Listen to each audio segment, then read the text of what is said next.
Henry of Ghent, of Ghent, Henry of Ghent c. 1217–29 June 1293, was a scholastic philosopher, known as Doctor Solemnis the Solemn Doctor, and also as Henricus de Gandavo and Henricus Gandavensis. Life. Henry was born in the district of Mude, near Ghent. He is supposed to have belonged to an Italian family named Bonicali, in Dutch Goethals, but the question of his name has been much discussed. See authorities below. He studied at Ghent and then at Cologne under Albertus Magnus. After obtaining the degree of doctor he returned to Ghent and is said to have been the first to lecture there publicly on philosophy and theology.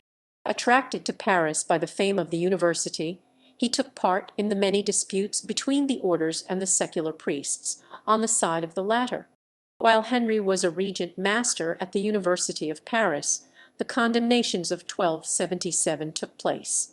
The Bishop of Paris, Stephen Tempier, promulgated a condemnation of some 219 propositions put forth by the masters of the Faculty of Theology. Henry had a hand in the creation of these propositions, and because of that he was summoned to the papal legate after a fellow Augustinian, Giles of Rome. The summons was supposed to change Henry's mind concerning Thomas Aquinas and his unicity thesis, which stated that the human soul, the substantial form of the body, is the undivided principle of the individual's life, sensitivity, and rationality. Following the publication of the papal bull Ad Fructis Ubers by Pope Martin Roman IV in 1281, Henry supported the secular clergy against the mendicant orders over the question of the reiteration of confession, the obligation to confess to their parish priest at least once a year, since already confessed to a friar. Henry was engaged in this violent controversy for the rest of his life. He died at Tournai or Paris. Work.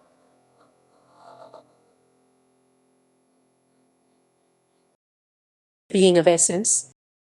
Henry argued that not only do individual creatures have a being corresponding to their essence, the being of essence or esse essentiae, they also have a somethingness aliquidus.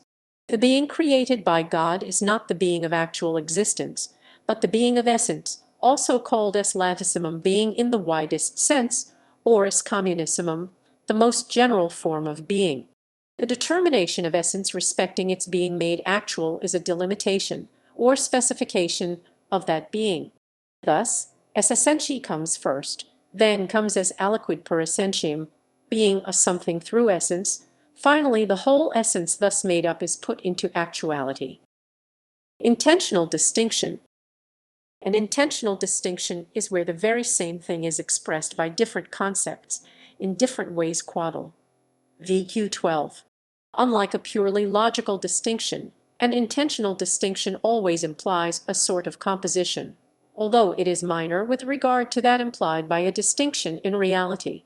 For example, rational and animal, as they are found in man, is not a distinction of reason, since one is not a definition of the other, nor is a real distinction, otherwise the conjunction of animal and rational in some particular person would be purely accidental per accidens. Therefore, there must be some intermediate distinction, which Henry defines as intentional. This principle was later developed by Scotus into the formal distinction. Illumination. Henry's doctrines are infused by a strong Platonism. He distinguished between knowledge of actual objects and the divine inspiration by which we cognize the being and existence of God. The first throws no light upon the second. Individuals are constituted not by the material element, but by their independent existence, i.e., ultimately by the fact that they are created as separate entities. Universals must be distinguished according as they have reference to our minds or to the divine mind. In the divine intelligence exist exemplars or types of the genera and species of natural objects.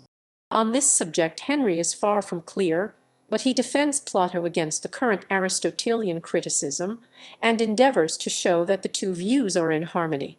In psychology, his view of the intimate union of soul and body is remarkable. The body he regards as forming part of the substance of the soul, which through this union is more perfect and complete. Scientific knowledge. Henry's standards for truth exceeded what is now commonly accepted in science.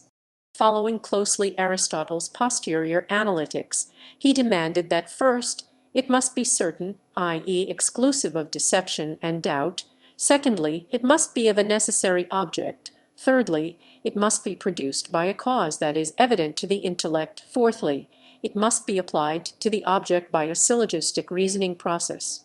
He thus excluded from the realm of the knowable anything about contingent objects. In this respect, he was contradicted by his younger contemporary Duns Scotus. Works by Henry of Ghent include Quodlibde Theologica Paris, 1518, Venice, 1608 and 1613. Summi Questionum Ordinarium Paris, 1520, Ferrara, 1646. Henricus de Gandavo Opera Omnia Leuven, Leuven University Press, 1979 SQQ. Syncativeramata Henrico de Gandavo Scripted edited by H. A. G. Brocuis, Gerard J. at Scorn, Gordon Wilson. With an introduction by H. A. G. Brocuis, Leuven, Leuven University Press, 2010. A work mistakenly attributed to Henry of Ghent is the Affligem Catalogus Virorum Illustrium, first published in De Scriptoribus Ecclesiasticis ed. Suffredis Petri Cologne, 1580. Translations. Henry of Ghent's Sum of Ordinary Questions. Article 1.